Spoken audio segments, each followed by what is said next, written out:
Kakkanad DLF ഫ്ളാറ്റിലെ രോഗബാധയുടെ ആശങ്കയിൽ നിന്ന് flat നിവാസികൾ മുക്തരായിട്ടില്ല.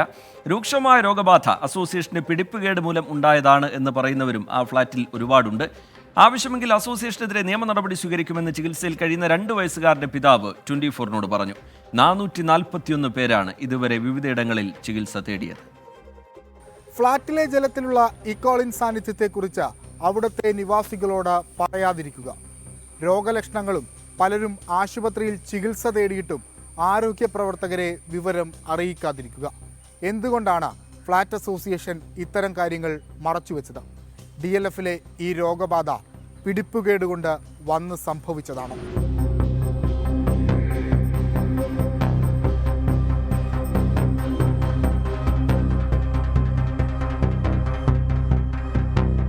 കഴിഞ്ഞ മാസം 25-ന് DLF ഫ്ളാറ്റിലെ വെള്ളം ലാബിൽ പരിശോധനയ്ക്ക് അയച്ചിരുന്നു.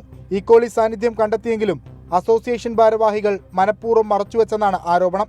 ഇക്കാരണത്താൽ ചികിത്സയിൽ കഴിയുന്ന 2 വയസ്സുകാരനുൾപ്പെടെ ഗുരുതര ആരോഗ്യ പ്രശ്നങ്ങളാണ് പലരും നേരിടുന്നത്. 29-ാം തീയതി വന്ന റിപ്പോർട്ട് 2 ദിവസം ഡിലേ ആക്കി നമുക്ക് മനസ്സിലാക്കാൻ പറ്റും. പക്ഷേ ഇത് ഞങ്ങൾ അറിയുന്നത് 14-15-ാം തീയതിയൊക്കെ ആകുമ്പോഴത്തേനുമാണ് ഈ റിപ്പോർട്ട്. അന്നേരത്തേക്ക് എൻ്റെ ഫാദർ ഹാർട്ട് പേഷ്യൻ്റാണ്, പുള്ളി അഡ്മിറ്റഡായി, എനിക്ക് ഇഷ്യൂ ആയി, വൈഫിനായി, ഞങ്ങളെല്ലാം റിക്കവറായി വരുന്ന സമയത്ത് മോനായി. അപ്പം അതൊരു ഇത്രയും ഡിലേ വന്ന് 16 ദിവസത്തെ ഡിലേ എന്നൊക്കെ പറഞ്ഞാൽ ഇറ്റ്സ് ടു മച്ച് ആക്ച്വലി. ഒത്തിരി പേര് ട്രീറ്റ്മെൻറ്റിലുണ്ട്, കുട്ടികളുണ്ട്, പ്രായമായ ആൾക്കാരുണ്ട്. യങ്സ്റ്റേഴ്സിന് വലിയ പ്രശ്നമില്ല, പെട്ടെന്ന് റിക്കവർ ആവുന്നുണ്ട്. പക്ഷേ കുട്ടികളുടെ കാര്യം അങ്ങനെയല്ല. 3 ദിവസത്തിന് ശേഷം ആരോഗ്യവകുപ്പിന്റെ പരിശോധനാ ഫലം പുറത്തുവരും. രോഗബാധയുടെ പശ്ചാത്തലത്തിൽ കർശന നിർദ്ദേശങ്ങളും ആരോഗ്യവകുപ്പ് ഫ്ളാറ്റ് അധികൃതർക്ക് നൽകിയിട്ടുണ്ട്. ഫിൽറ്ററിൽ നിന്നെടുക്കുന്ന വെള്ളമാണെങ്കിലും തിളപ്പിച്ചാറ്റിയ ശേഷം മാത്രം ഉപയോഗിക്കണം. രോഗലക്ഷണങ്ങൾ കണ്ടു തുടങ്ങിയാൽ അപ്പോൾ തന്നെ ആരോഗ്യവകുപ്പിലെ ഉദ്യോഗസ്ഥരെ വിവരമറിയിക്കണം. ഒരു തരത്തിലും സ്വയം ചികിത്സയ്ക്ക് മുതിരരുത്.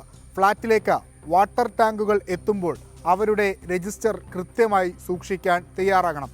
ആരോഗ്യവകുപ്പ് എല്ലാ ദിവസവും സൂപ്പർ ക്ലോറിനേഷൻ ഏർപ്പെടുത്തിയിട്ടുണ്ട്. ഇതുവരെ 441 പേർക്കാണ് DLF ഫ്ളാറ്റിൽ രോഗബാധ സ്ഥിരീകരിച്ചത്. വെള്ളത്തിൽ നിന്ന് പടർന്ന ബാക്ടീരിയയാണ് രോഗകാരണമെന്ന് പ്രാഥമികമായി ആരോഗ്യവകുപ്പ് വിലയിരുത്തുകയും ചെയ്യുന്നു. പല ഫ്ളാറ്റുകളും വാട്ടർ അതോറിറ്റി ടാങ്കർ ലോറികളെ ആശ്രയിക്കുന്നില്ല. നിരക്ക് കുറഞ്ഞതിനാൽ സ്വകാര്യ വ്യക്തികളെത്തിക്കുന്ന വെള്ളമാണ് ഉപയോഗിക്കുന്നത്. ഇത്തരം വെള്ളത്തിൽ കാര്യമായ പരിശോധനകൾ നടക്കുന്നില്ലെന്നാണ് ആക്ഷേപം. DLFിലെ രോഗബാധയുടെ പശ്ചാത്തലത്തിൽ കൊച്ചിയിലെ ഫ്ളാറ്റുകളിലെ വാട്ടർ ടാങ്കുകൾ കേന്ദ്രീകരിച്ച വിശദമായ പരിശോധന നടത്തണമെന്ന ആവശ്യവും ശക്തമാണ്. വിഷ്ണു സുരേഷ്, 24, കൊച്ചി.